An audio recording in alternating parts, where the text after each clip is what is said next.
Guys, remember when I said this? Also keep a lookout for craft ears, because in a few weeks, maybe a few months, we're going to get a new line of IEMs. Well, here we are. I present to you Craft Ears the One. It's a 14mm planar driver IEM, which currently at the pre-order price costs about 800 euro. However, as time passes, later on it will cost about 1000 euro. The first shipping round is estimated for about September of 2023, and the 9th of September marks the final date for your pre-order. I was super excited to hear that we've got a new Craft Ears flagship model, and I can't wait to take a look, so let's get right into it. First, let's talk a little bit about the tech behind this new model. So here we have a custom-made 14mm planar driver, as I've mentioned before, a custom-tuned back vent cavity, a 3D printed tuned front cavity, and a boreless design. This is the tech in a nutshell basically, and I'm sure there will be a more detailed description in the written review, which of course I will link down below once it is available. Let's talk about the unboxing, and it's pretty much the same as it was with the Craft Ears Aurum. That's why you're kind of seeing the rehash of the Craft Ears Aurum unboxing bit. But to recap it quickly, it's still a sturdy Pelican style case that will protect your IEMs basically no matter what happens. With of course the cable, the tips and the IEMs inside. What about the build quality? Well, this is something that you could probably already expect from Craft Ears. Those are very sturdy, but they're not heavy.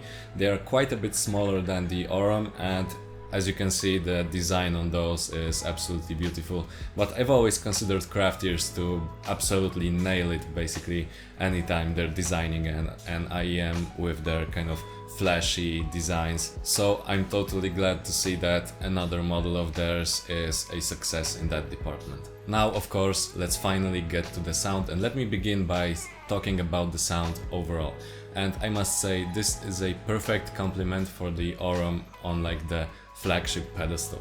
It's quite different, but it still stands at the same level of sound in my opinion. Overall, I have to say that this model leans more towards a neutral sound signature and has quite a bit larger soundstage at the cost of losing that little bit of warmth, especially in the mid-range. So let's dive in deeper, shall we?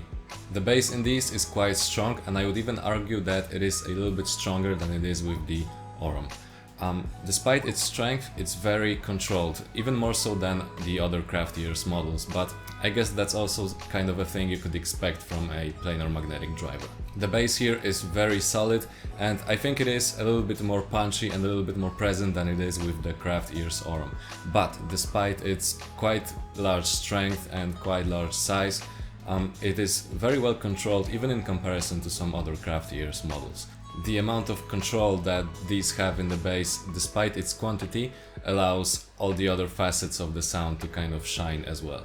In terms of the mid-range, this is still a very technical and natural mid-range, however it is more so neutral than it is with the Craft Ears Aurum, which kind of had a little tint of warmth in its mid-range. It's better suited for, again, something like electronic music, maybe something like hip-hop, and vocals sometimes kind of lose their magic a little bit, and that kind of worries me a little bit, but nevertheless, technically and in terms of like listening pleasure, this is still a great mid-range to have, and it kind of represents the planar magnetic sound pretty well. What about the treble? The treble is very energetic and very present. I think it is a little bit more present than it is with the Craft Ears Aurum. It doesn't get uncomfortable basically no matter what you throw at these, however there is still tons and tons of detail to be had. The treble pronounces its energy very well, making instruments like percussion or more specifically hi-hats, for example, when you've listened to hip-hop like I've mentioned before. It makes it so engaging and so pleasant to listen to. Yeah, it's kind of like that planar magic in a nutshell. Technical performance. In terms of, for example, dynamics, as you could probably hear in the rest of the review, this is a very high level of snappiness, great attack and great decay, makes for an overall a very concise and a tight presentation of sound. Even on the very badly mastered tracks, there is no muddiness or bloat to be heard, and in conjunction with the soundstage and imaging, it makes for a very tidy and clean and airy kind of sound presentation. I've mentioned soundstage, and it is a thing that I think is worth talking about on its own. It's very large. I would say it is one of the larger soundstage in IEMs that I've heard personally, and well, it's definitely larger than that of the Craft Ears Aurum. Of course, as I've mentioned before, it's airy and everything is very clean, so you get kind of like that VR sound that so many people are looking for when it comes to the large soundstage and great details and very good imaging. Overall, I have to say I am very pleased with how this IEM has turned out. This is the very first planar model under Craft Ears belt, however, I can already see that it's going to be a pretty big success, especially at its price point. What I also like about this overall is how they place themselves among the rest of the Craft Ears catalog. In terms of like the raw level of sound, I would say those are similar to the Craft Ears Aurum, however they sound quite a bit different. And you can kind of hear that both of these models complement each other. So if you have an Aurum but you're looking for a larger soundstage, maybe a bit more present bass, maybe a slightly cleaner presentation, then this is another great IEM to have, and I absolutely love that.